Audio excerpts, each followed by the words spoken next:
everybody, and today I'm going to basically just quickly run you over all the parts of a guitar. So I'll start up this end because the most is going on up here. So firstly I'm going to quickly just run over the three main parts of a guitar. So this is the body, this is the neck, and this is the headstock. So all parts of the guitar are really important, and I'll quickly run you through what each of them are now. So if we start here, this is called a bridge, and basically this is what holds all the strings. Then further up we have the three pickups. This basically is what collects the sound of the string and sends it to the guitar amp. We have a scratch plate, which you basically have to stop it from destroying the body. If you can see, there's tons of scratches all across there.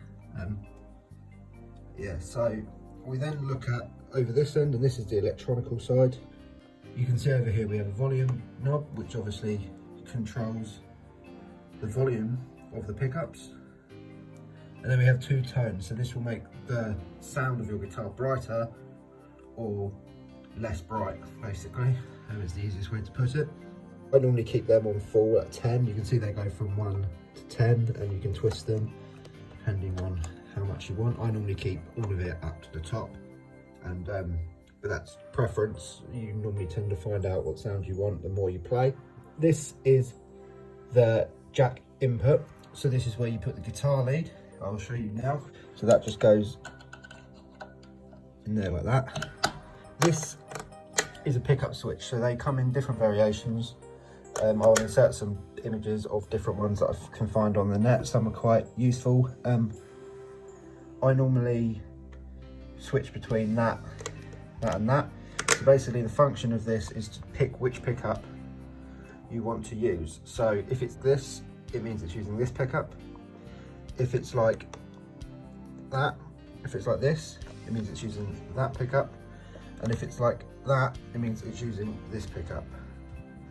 You can have it in between the two, which means for example there, so not quite there and not quite there, just in between the two, means it's using these two.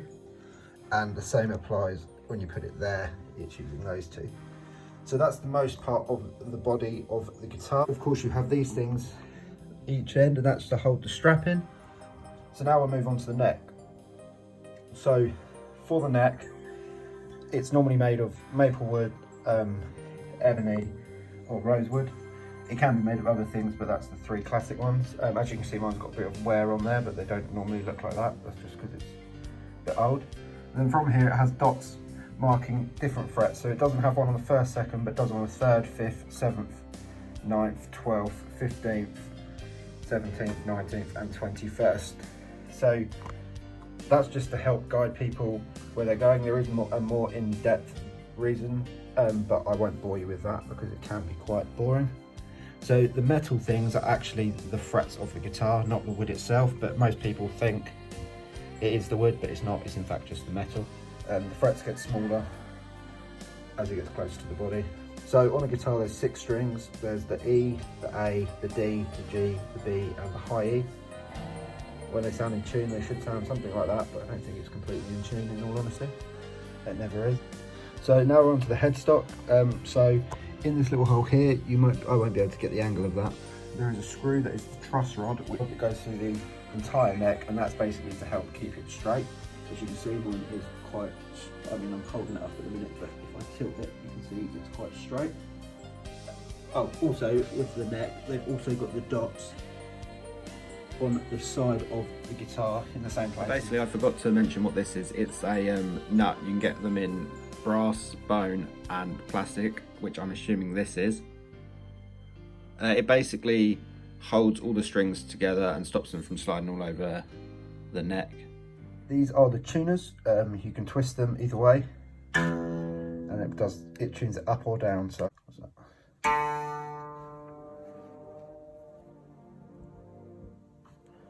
like so, and that applies for all of them. There's different types of headstock, so I've got like the vintage kind, so you put the string in, but I will add a picture of different types of headstocks and different types of tuners. And this is just to keep the strings down so they don't pop out of place.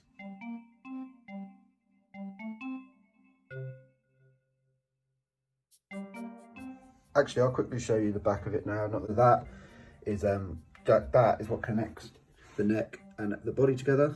It's just like a back plate. These are the springs, so this is what builds tension in the bridge, and as you can see there is where the strings go in and then they come through on the bridge. This is where all the electrical wires are, and that is what's drilled into the body to keep the springs and cause tension that moves the bridge I showed you earlier. Okay, so I forgot to do an outro for this part of the video, so thank you very much for watching. Please subscribe to the music project, and I hope you enjoy what you see, and cue outro.